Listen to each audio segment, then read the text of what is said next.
Welcome back to the EU Slamfest. My name is India. I've got my man CB13, 2K League 5v5 champion, eFIBA World Finals gold medalist. I asked Mario this, CB, about how tough it is to come back from a 1-0 deficit, especially when it's a best of 3. What do you think is going through the mindset of the team that's got their backs against the wall? I mean, it can't be that bad if Waarnocks is going to 30 to start the game. So, I think for me, when I originally got drafted, I would always tell Rustin that we we don't really care about game one, which is a bad mindset in retrospect. But Sure. like we would lose game ones pretty often my first year or two, and it would always like make my coaches and managers mad. But we would always use game one as kind of like a testing game, like feel it out. If we could win game one doing basic stuff, then we win. If not, we have the adjustments ready for game 2 and 3. So, but for most people, I'd say down 0-1, you just want to get out to a good start in game two. You just want to start this game like they have right here, 5-0. You just want to start the game well, because if the game starts bad, if it's 5-0 on the other side, you might just be like, wow, Checkmate this it, might you be know? over. Yeah, so the start's really important when you're down. When you're down 1-0, you need to start the game out hot. And obviously, hitting a 30 to start the game kind of gets your team like, oh yeah, he's here, so the rest of us need to show up as well. We've got a quick 5-3 lead. Calls a wrap. Trying to get a little bit of space, gets it dished inside, and that's going to be an easy 2. See how much Breaker can get this switch as well. I know he's going to want the switch. I think that was a big part of our game plan too against France, was try to make, Waarnocks is very aggressive, so if you can get him off the ball, more ideal than him on the ball. We talked about how 4 of the 5. It's actually 5 now that the shooting guard is playing with Breaker. Oh, so it's all 5 of them there. Yep, so it's 3 Oh, that's versus right. 2. You've got the 1, 2, and you've got Mamba at the 5, and you've got Destiny and Waarnocks on the other side. Yep.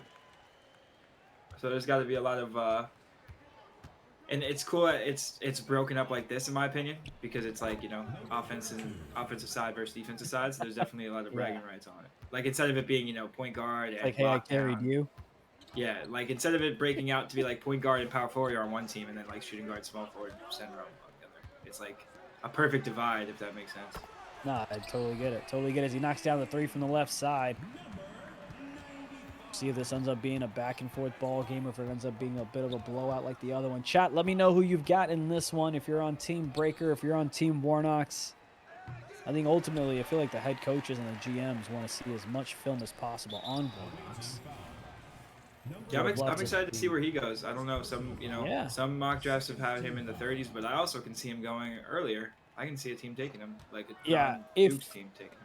If the draft was closer after eFIBA ended, I definitely think he goes higher, right? Because kind of like that hype, quote-unquote, dies down a little bit, which is one of the reasons Max and I wanted to put this tournament on closer to the draft, to kind of give the coaches additional film to make their decision if they felt like he was a great fit for their team. But, I mean, there's so many rumors about international teams that want international talent that is deserving to be in the league, and not just because they're international. And I think Waarnocks fits the bill there, where it's like he's a great player, a great lockdown compared to what we might have available in the U.S. in the draft, and he happens to be international player as well. So, yeah, it's going to be really unfortunate, honestly.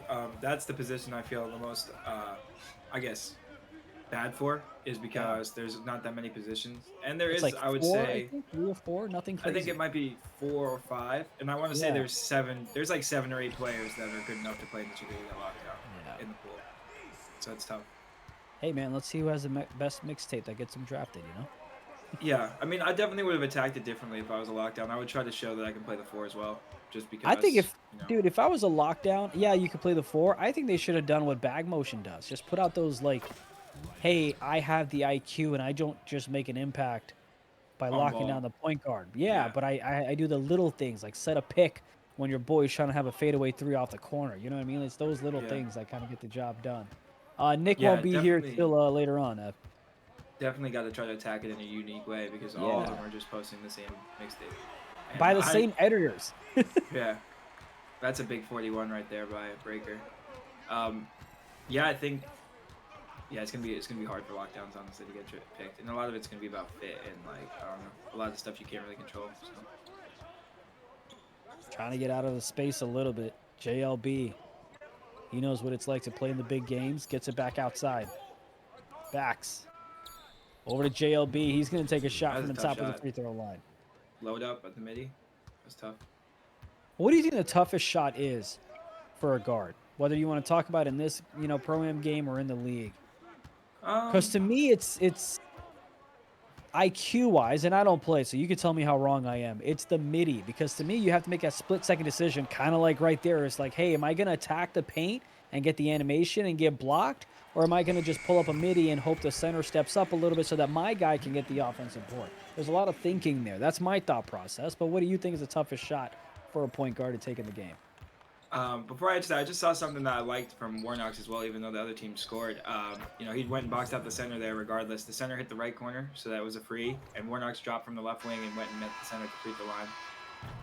I think that was, another, showing of his IQ. I want to, give a shout out to the little plays as well. Yeah, but it used to definitely be the mid-range. I think the highest level of guard in the 2K League is someone that can attack all 3 levels, so I definitely would say the mid-range. This year, mid-range is a little bit like OP with Pro 2, so it's kind of now everyone does it, but I think the hardest shot in general is just when you get these random speed ups. So when you're shooting up kind of a pocket on the left or right wing and the corner shades up and your shot speed's all the way up, and if you can still time that and anticipate it, that's really hard as well. But definitely attacking all 3 levels. I think Breaker's shooting a bit more floaters than I remember, but I definitely need to add that to my game. Like, I haven't really been shooting floaters this year, and they're really good. So I think just having, a balanced attack, shooting from the 3-point line, getting to the rim, and then also mixing in that midi in the float game. Like right there, instead of going for that layup, if he could have just, just from the right elbow. At the elbow. Yeah. Exactly. That's what I'm saying. It's tough to be like, all right, what am I going to do? And then trying to have a split second, based on what the center's doing. If he's stepping up, then cool. Do you take the L and hope for an offensive rebound? Do you dish it inside? Is there a swing coming from the strong side? Like, there's just so many things to think about. 100%. Tell you what, let me know if there's a listen-in ready. We'll head to that listen-in. We'll come back. All right, perfect. Let's head to a listen-in. We'll take a quick little break here with our voices. We'll be back at the start of the third.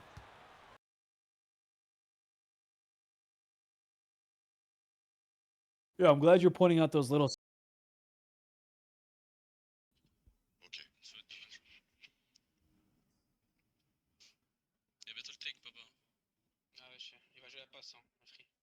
passe en dessous de l'écran, mais je passe en dessous de l'écran, you. Regarde. Zone. Récupère. Je suis bien. Fatih. Mi-distance. Merci. Board. Je sais pas que c'est où. Lâche oui, Meji. Allez. Je vais cut. Regarde là. Il est bas, Destin. Il est pas. Tu vois. Après, là, en fait, ça, tu dois le faire avec Meji à la rigueur. Allez, ouais, on peut faire un pop. C'est pour ça que je vais quitter là-bas, Meji.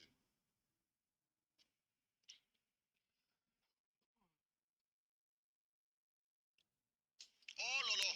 Dommage. Style. Faute. Merci. Bien joué.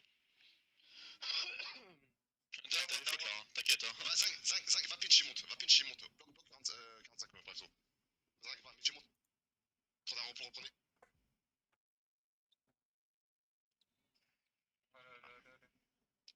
Je peux rien faire. Je te laisse un monte.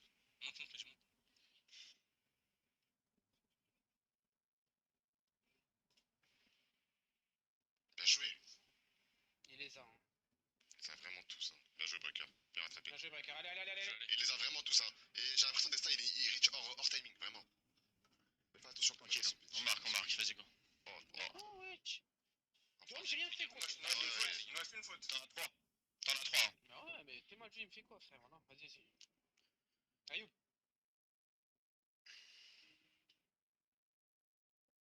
Non. Grosse. Un peu grosse. Non, t'inquiète. Babax. Stack. Mais vont. Ouais, je suis à terre, je suis l'étoile, voilà.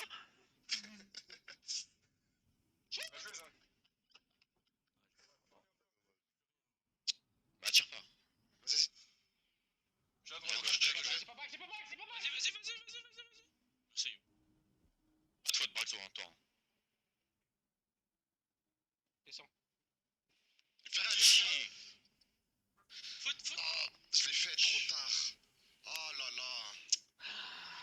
saute même pas pour le board là, c'était sûr là. Bah, franchement, j'étais devant lui, c'est pour ça que vraiment je l'ai. Croise. T'as vu que Mehdi l'avait drop, laisse Mehdi.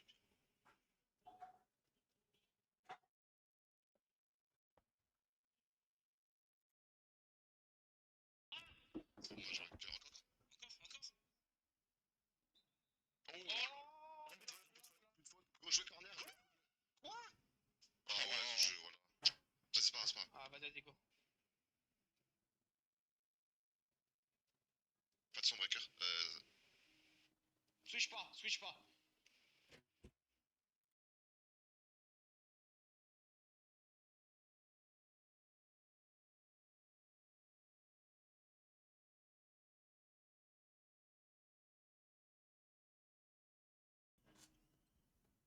Kill. Allez, regarde, j'étais à gauche là. Cross. Max Hawkins.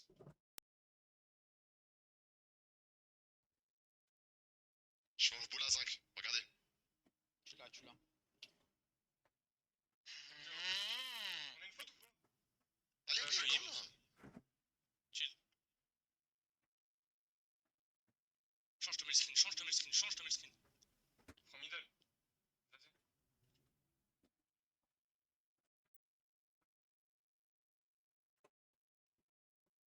Vas-y. Toi et moi.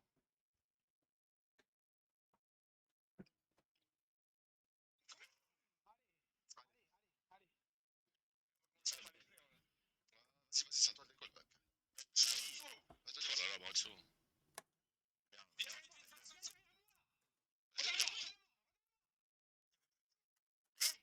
Mais si, t'en as un instant, wesh. Dommage. S'il vous plaît, venez me la... The visiting team, 26.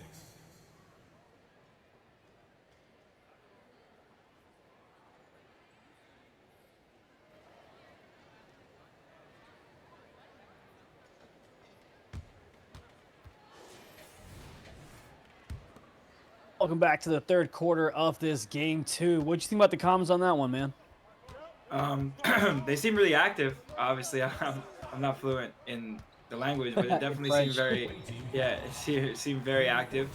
You know, you could tell there's a lot of passion behind this game, as I anticipated. You know, knowing that all 5 members of the French national team are on the court. So, and this is a big semifinal matchup. So, this kind of reminds me a little bit of, you know, our own UPA event. I feel like whoever wins this has like true bragging rights as far as on the amateur scale. Obviously, on the national scale is different, being with you know, your country and things like that. Yeah. But here you kind of truly choose your own team. So in some ways, this matters more in player circles, at least in America. Like in the player circles, they care more for the amateur event than they do for international event, just due to that. Yeah, I mean, especially I'd love it if we somehow found a way. And obviously, like, you know, visas and expenses just make it so tough. But just to have like a true UPA event where you have international teams that come out to play, right? So like this event out in Boston, you had the Combine that was part of it. Yeah. Would love to see if the league is like, all right, we'll subsidize some of the cost, maybe not all of it. I don't know. I'm not the money guy, but just to get some international teams to come out and play and truly see, all right, yeah, you played the best ones in Sweden or the other, you know, whatever other country EFIBA is held at, but now let's see how you deal against the prospects.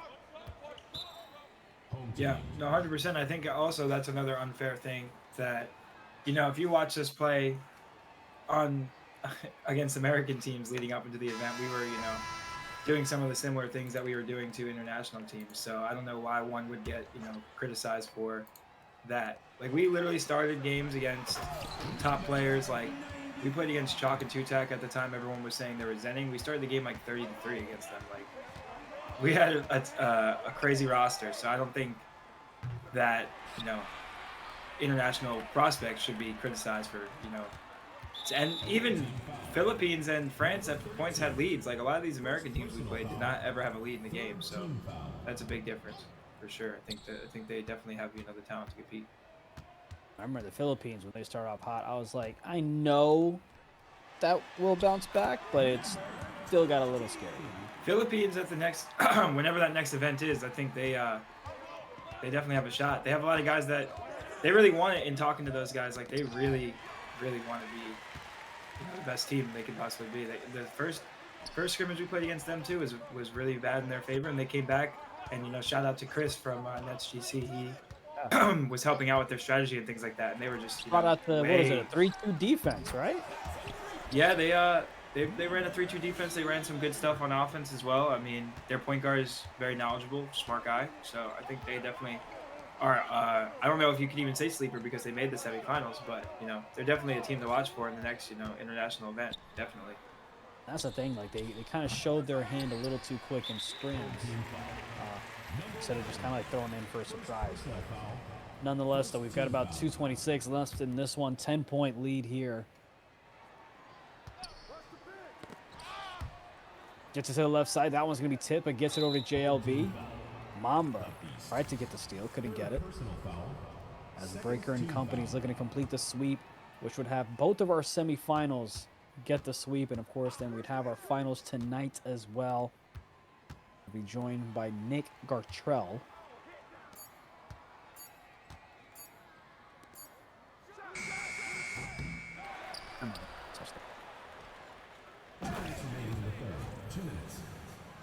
Number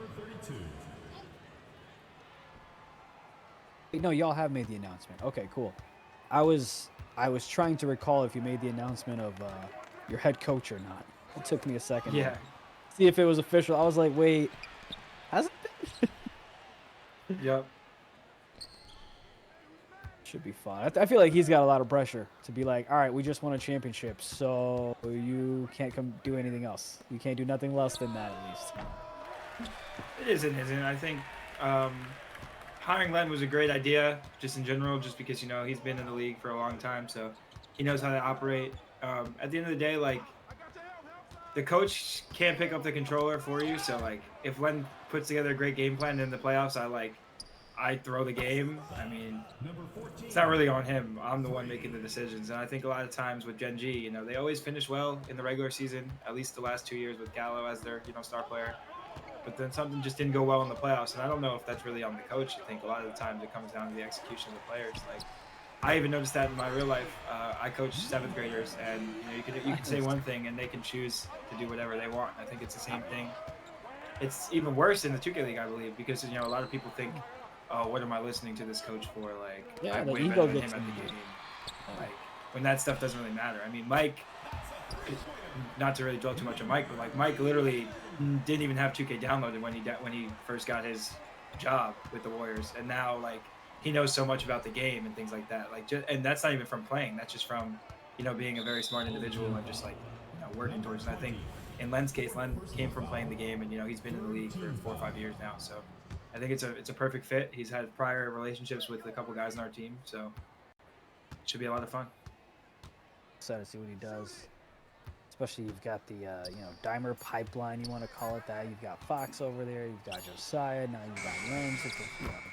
Get the trifecta going. Nice shot there, by the way. The top of the key. 100%. They keep trying to get this game closer and closer, and I've been keeping an eye on it so we could lock in on it. But every time they do, Breaker just kind of responds back with the 3 of his own. This off-ball action's been kind of messing them up, and now you see Zinks as his badge.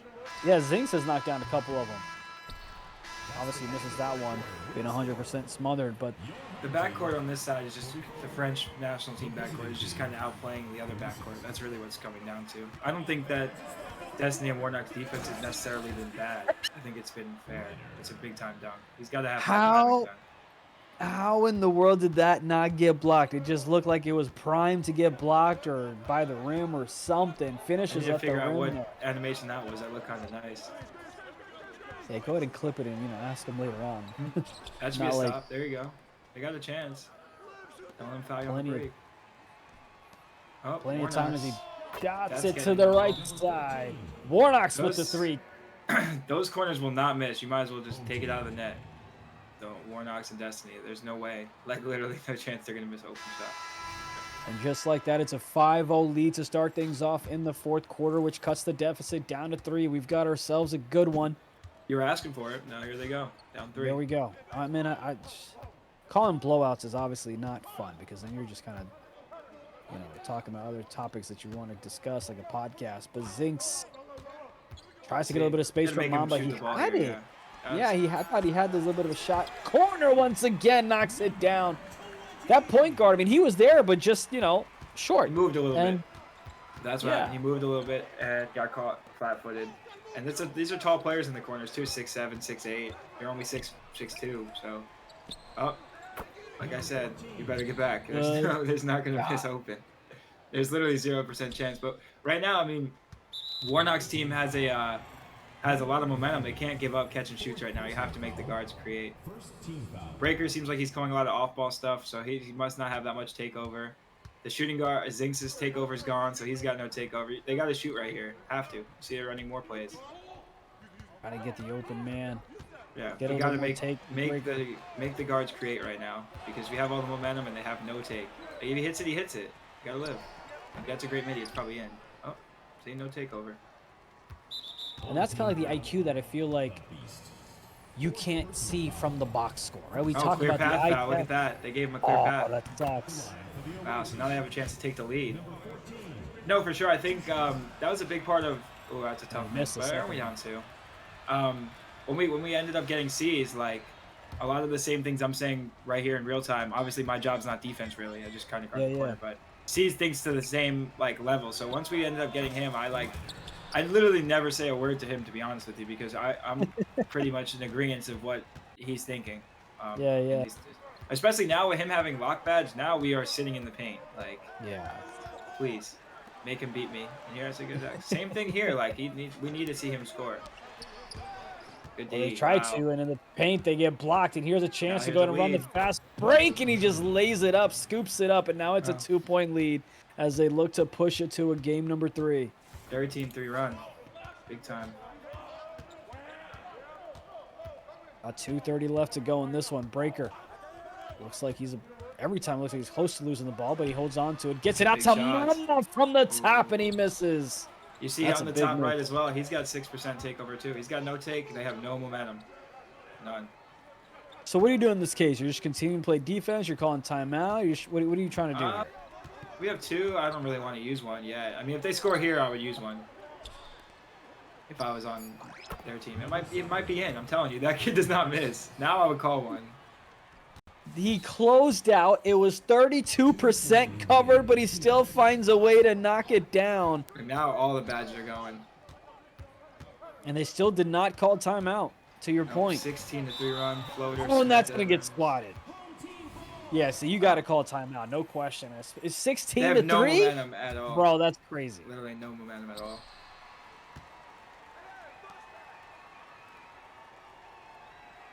Mamba, call a wrap. Breaker thought he had a shot for a second, but like he got around. That's a big shot. All right. You're going to need a stop and a break, though, because these guys got double defense badges on the pick and roll. So, I mean, we need to stop. Right now, it's JB. Oh, you jinxed him. Oh, he missed it with badge. No, you got to get quick before they set on their defense. There you go. They call a cut from the left side. Doesn't get the pass, but down low to Mamba. Mamba got to pass it out before you get 3 in the key. Brings it out to Zinks. Zinks is going to lose the ball, and he turns it over. What a big play by Waarnocks to get the steal as his team is up by 3. JLB down low. Oh, he blocking foul. Tough. Oh, he got the defender in the air, but thankfully it wasn't a shooting foul, so they'll take it to the side. 14 seconds to get a stop. Ball's a wrap. JLB gets a big body, trying to get some space. Waarnocks. There's no way. Faith throws that one up. He doesn't get that one to drop, but JLB, 2 for $1. Back out to Waarnocks for the 3. Just like that, it's a 6-point ball game as that big offensive rebound kicks it out to Waarnocks for the big 3. And it's Mamba now. Calls a cut for Zinks. Zinks back outside to Mamba. Mamba's going to shoot that one as he hesitates, but he knocks it down. He didn't seem that confident in that shot, and then I kind of thought he might have missed, but I didn't want to jinx him. I let him shoot. I didn't want to stay there. Steal! They get the steal right back! Down 3. Need a 3. It's Brax from the right side. Brax knocks down the shot. The red contest goes. Tied up at 55. Are you shitting me? Wow. Are you shitting me? These European corners don't miss, I'm trying to tell you. Yo, there's no way. 2 seconds Oh! left.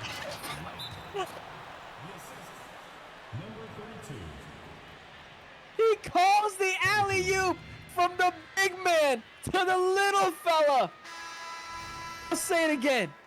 Are Let's you see the shitting money me? play now. What do they got here? There's no way. I'm going for a 2. Because I think they're gonna give us the midi area.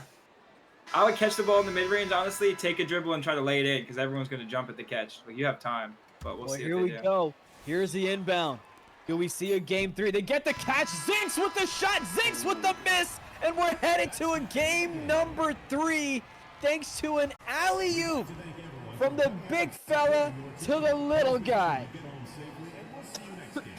Yo, there's no way.